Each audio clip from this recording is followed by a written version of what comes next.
এনে দেওয়া হবে, বলবে যে এই পুরুষটাকে, মানুষটাকে যাকে তোমাদের জন্য মুআল্লিম হিসেবে, রসুল হিসেবে প্রেরণ করেছিলাম, তুমি চিনো কিনা? যদি সেই ব্যক্তি আবেদা হয়, নেককার হয়, নেক আর আমল নিয়ে যদি সে সরাসরি যায় ওইখানে, তখন আল্লাহ পাক রব্বুল আলামিনের পক্ষ থেকে ওই ব্যক্তির মুখ দিয়া অটোমেটিকলি ওই তিনটা প্রশ্নের উত্তর এসে যাবে। ওই ব্যক্তি বলবে, আল্লাহর রাসূলের হাদিসের ভিতরে আছে, রাদিতু বিল্লাহি রাব্বা ওয়া বিল ইসলামি দীনা ওয়া বিমুহাম্মাদিন সাল্লাল্লাহু আলাইহি ওয়াসাল্লাম নাবিয়্যান ওয়া রাসূলা। প্রথম নম্বর প্রশ্নের উত্তর কি?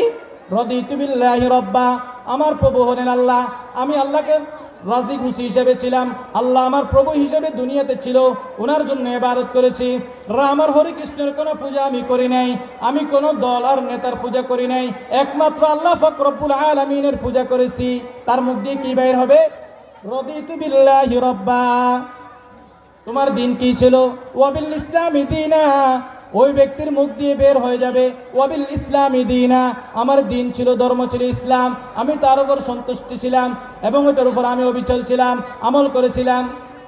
আর ওই রসুল, এই ব্যক্তি কে ছিল? বলবে, ওয়া বিমুহাম্মাদিন নাবিয়্যান সাল্লাল্লাহু আলাইহি ওয়াসাল্লাম নাবিয়্যান ওয়া রাসূলা। ওই ব্যক্তি ছিল আমার নবী, আখিরি জবানের নবী, নবীর নবী হযরত মুহাম্মদ মুস্তাফা, হযরত আহমদ মুস্তাফা সাল্লাল্লাহু আলাইহি ওয়াসাল্লাম। তাহলে কবর আযাব 5 কারণে হয় শুনলাম। এরপরে শুনলাম কবরের ভিতরে 3টা প্রশ্ন করা হয়। এরপরে শুনলাম 3টা প্রশ্নের উত্তর।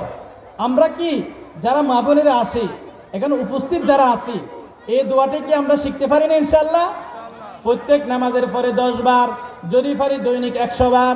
তাহলে আল্লাহ পাক রব্বুল আলামিন বলছেন, ওই ব্যক্তি সবচাইতে উত্তম ব্যক্তি, ওই ব্যক্তি সবচাইতে বুদ্ধিমান, যে আখিরি কিয়ামতের জন্য, কবরের জন্য পুঁজি হিসাবে রাখে।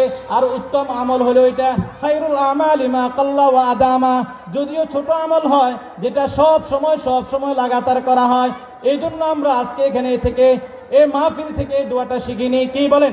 রাদিতু বিল্লাহি রাব্বা ওয়া বিল ইসলামি দীনা ওয়া বিমুহাম্মাদিন সাল্লাল্লাহু আলাইহি ওয়াসাল্লাম নাবিয়্যান ওয়া রাসূলা। ইনশাআল্লাহ আজকের মাহফিল থেকে যে আমি যে আলোচনা করলাম, কবরে 5 কারণে আযাব হয়, কবরে 3টা প্রশ্ন করা হয়, ওই 3টা প্রশ্নের উত্তর হলো কি? রাদিতু বিল্লাহি রাব্বা ওয়া বিল ইসলামি দীনা ওয়া বিমুহাম্মাদিন সাল্লাল্লাহু আলাইহি ওয়াসাল্লাম নাবিয়্যান ওয়া রাসূলা। আল্লাহ পাক আমাদের সকলকে কবরের প্রস্তুতি নিয়ে আমল করার তৌফিক দান করেন, গীবত, শিকায়াত, ফরনিন্দা থেকে হেফাজত করেন, কবরের এই 5টি আযাব থেকে আমাদেরকে দুনিয়াতে হেফাজত করেন, যেন আমরা আমল করতে পারি। ওয়া আখিরু দাওয়ানা আলহামদুলিল্লাহি রাব্বিল আলামিন।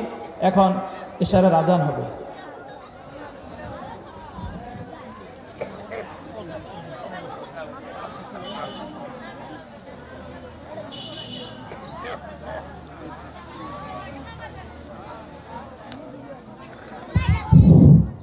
সম্মানিত উপস্থিতি, জাযাকাল্লাহ খয়রান হাফেজ হযরত মাওলানা জাহিদুল ইসলাম ভাইকে, তিনি যে সমস্ত বক্তব্য রেখেছেন, আল্লাহ তাআলা সেই বক্তব্যের উপর আমল করার তৌফিক দান করুন।